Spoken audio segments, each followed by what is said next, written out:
Hello everyone, আমি ABM Shaon Islam as a MERN stack developer হিসেবে creativity ইনস্টিটিউটে কর্মরত রয়েছি। আজকের যে টপিকটি এটা মূলত ইম্পর্ট্যান্ট হচ্ছে ফ্রন্ট এন্ড ডেভেলপারদের জন্য। আমরা যারা ফ্রন্ট এন্ড নিয়ে কাজ করি তারা সবসময় কি করি, আমাদের যে ডিজাইন ফাইলটা প্রোভাইড করা হয়, হতে পারে সেটা ফিগমাতে, হতে পারে সেটা এক্সডিতে, হতে পারে সেটা পিএসডিতে, সেই ফাইলের ডিজাইন অনুযায়ী আমরা একদম সেম টু সেম একটা ওয়েবসাইট তৈরি করে দিই। কিন্তু কখনো ইমেজ নিয়ে চিন্তা করি না যে এই যে ডিজাইন ফাইলে যে ইমেজগুলি দেয়া আছে এই ইমেজগুলি একদম সরাসরি আমরা ওয়েবসাইটে ব্যবহার করে দিই। আমরা কখনো এটাকে অপটিমাইজই করি না। একটা ওয়েবসাইটের পারফরমেন্স অনেক বেশি ইমপ্রুভ হয় যখন আপনি অপটিমাইজ ইমেজ ব্যবহার করবেন। এই ইম্পর্টেন্ট টপিকটা নিয়ে আজকে আমরা আলোচনা করব। আজকে আমাদের আলোচনার টপিক হচ্ছে optimize images for web performance. Table of content সম্পর্কে একটু জেনে নেই।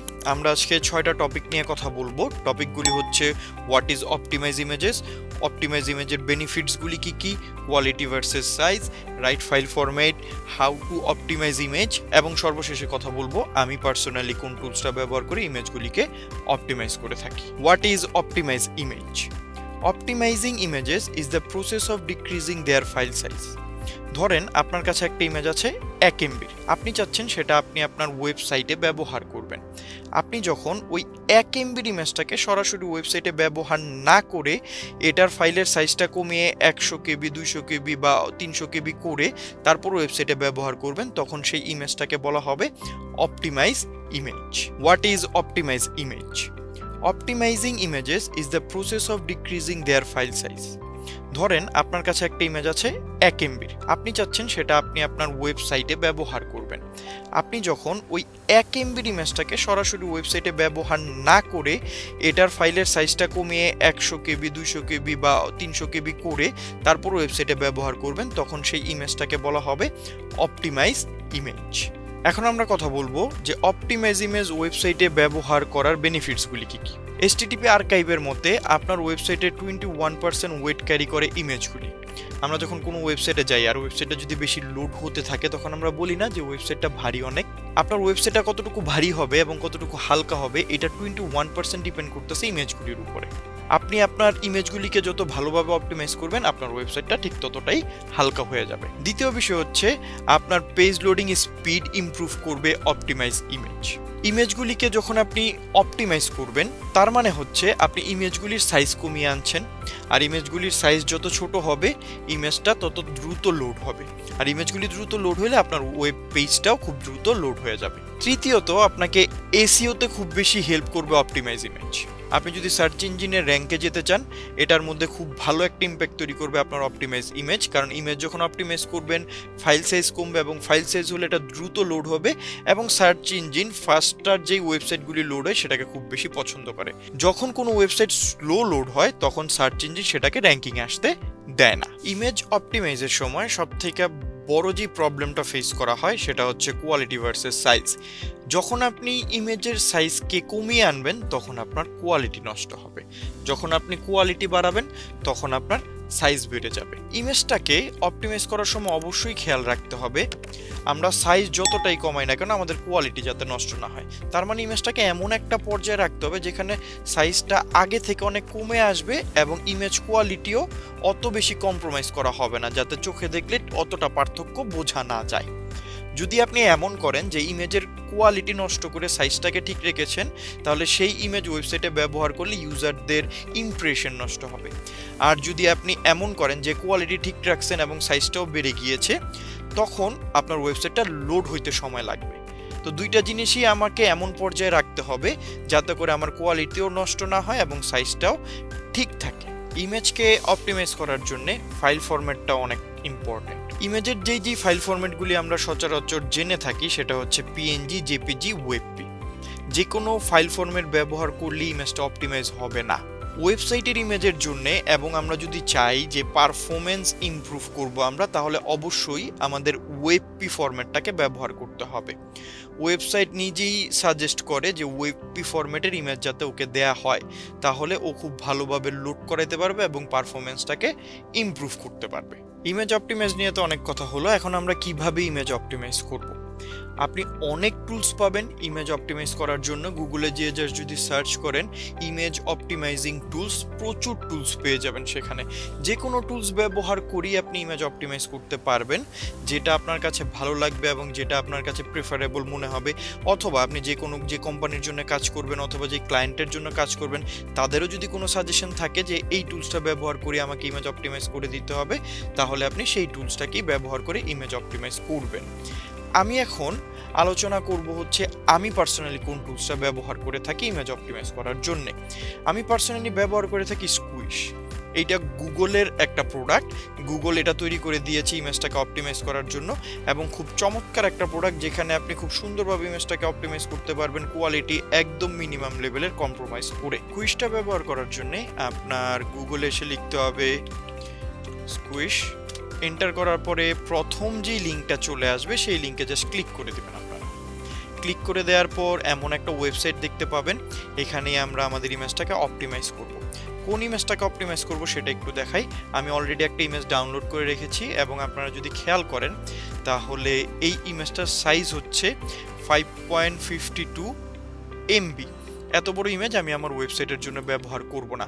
আপনারা একটু চিন্তা করেন, যদি এমন 5 MBর আমি 100 ইমেজ আমার ওয়েবসাইটে ব্যবহার করি, তাহলে কত বড় সাইজ হয়ে যাবে এবং আমার ওয়েবসাইটটা লোড হতে কি পরিমাণ সময় লাগবে। এই জন্য আমি কি করব, আমার এই ইমেজটাকে এখন অপটিমাইজ করব। সো ইমেজটাকে অপটিমাইজ করার জন্য আমি এই ওয়েবসাইটটাতে চলে এসে এখানে ক্লিক করব। ক্লিক করার পরে আমি চলে যাব হচ্ছে আমাদের ডেস্কটপ থেকে আমার ইমেজটা এখানে ডাউনলোড করা আছে।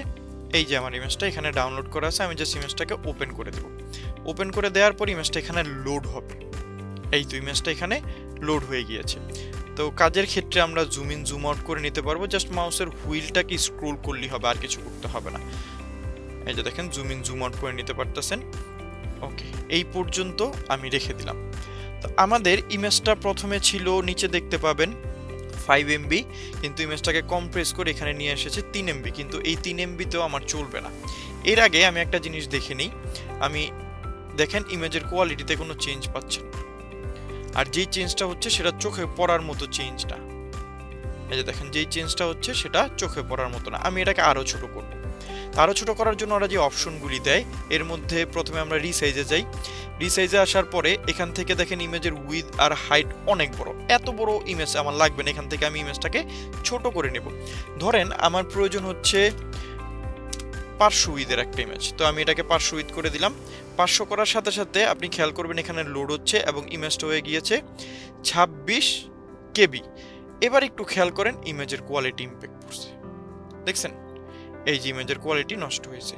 তো রিসাইজ করতে যে প্রবলেমটা হয় সেটা তো একটু আগেই বলে আসলাম, যে ইমেজটাকে এত ছোট করা যাবে না যাতে করে ইমেজের কোয়ালিটিটা নষ্ট হয়। আপনারা খেয়াল করতে পারতেছেন যে এখানে ইমেজের কোয়ালিটিটা কতটা কম্প্রোমাইজ হয়ে গিয়েছে।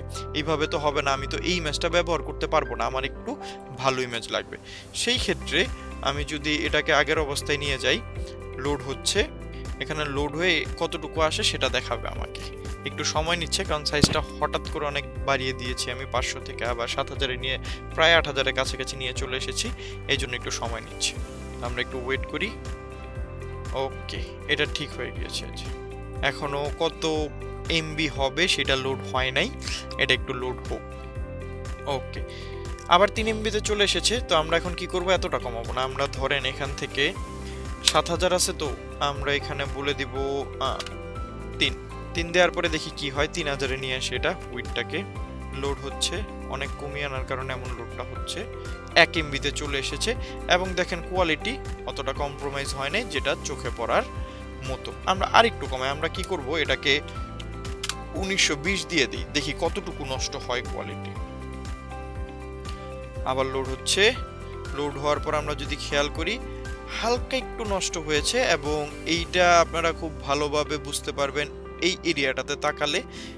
এই যে দেখেন একটু ক্লিন ছিল, এরকম হয়ে যাচ্ছে, কিন্তু এইটা ব্যবহার করলে আমার ওয়েবসাইটে কোনো প্রবলেম হবে না। কিন্তু ধরেন আপনি এমনও ব্যবহার করতে চাচ্ছেন না, আপনি আরেকটু অন্যভাবে কমাতে চাচ্ছেন, সেই ক্ষেত্রে এখানে যতটুকু উইথ রাখার আপনি রেখে দিবেন। তারপর চলে আসবেন আপনি এখানে, এটাতে ক্লিক করে ইমেজের ফাইল ফরম্যাটটা নিব আমরা ওয়েবপি। ইমেজ ফাইল ফরম্যাটটা ওয়েবপি নেওয়ার পরে দেখেন কত হইল, 265 KB। এখান থেকে আপনি আরো কমাই নিতে পারেন কোয়ালিটি। ধরেন আমি আরেকটু কোয়ালিটি কমাই নিলাম এখানে, কোয়ালিটি কমায় নেওয়ার পরে এবার ইমেজটাকে দেখার চেষ্টা করি, এটা আর এটা খুব বেশি পার্থক্য এখানে দেখা যাচ্ছে না, এবং এই ইমেজটা একটু স্মুথ দেখা যাচ্ছে অপটিমাইজ করার পরে। ওকে, তো এইটুকু করলাম। এখন আমার ইমেজ চলে আসলো কত, 231 কেবি। 5 এমবির একটা ইমেজকে 231 কেবিতে আনলাম আমরা, কোয়ালিটিটাকে খুব মিনিমাম কম্প্রোমাইজ করে। এরপরে জাস্ট এই ইমেজটাকে আপনি ডাউনলোড করে দিবেন। ডাউনলোড করার পর ইমেজটা আপনার ডাউনলোড হয়ে যাবে। যখন আপনি ইমেজটাকে ক্লিক করবেন ওপেন করার জন্যে, তখন ইমেজটা ওপেন হবে। একটু ক্লিক করি, এই যে দেখেন ইমেজটা এমন দেখা যাচ্ছে। আগের ইমেজ থেকে ইমেজটা যে খুব খারাপ বিষয়টা এমন না, এবং আপনার চোখে অতটা পড়বে না যে ইমেজটা খুব বেশি কোয়ালিটি নষ্ট হয়েছে। কিন্তু এখন আপনি চিন্তা করেন 5 এমবির 100 ইমেজ যখন আমি আমার ওয়েবসাইটে দিব, তখন লোডিং স্পিড কি হবে, এবং ওই সেম 100 ইমেজকে যখন প্রতিটা ইমেজকে আমি 231 কেবি করে দিব, তখন কি পরিমাণ লোডিং স্পিড হবে। আশা করি সবাই এই ইমেজ অপটিমাইজের টপিকটা খুব ভালোভাবে বুঝতে পেরেছেন, এবং এরপর থেকে চেষ্টা করবেন ইমেজগুলিকে অপটিমাইজ করে ওয়েবসাইটে ব্যবহার করার জন্যে। আশা করি আপনাদের সাথে দেখা হবে নেক্সট কোনো ভিডিওতে। ততদিন পর্যন্ত ভালো থাকবেন। আল্লাহ হাফেজ।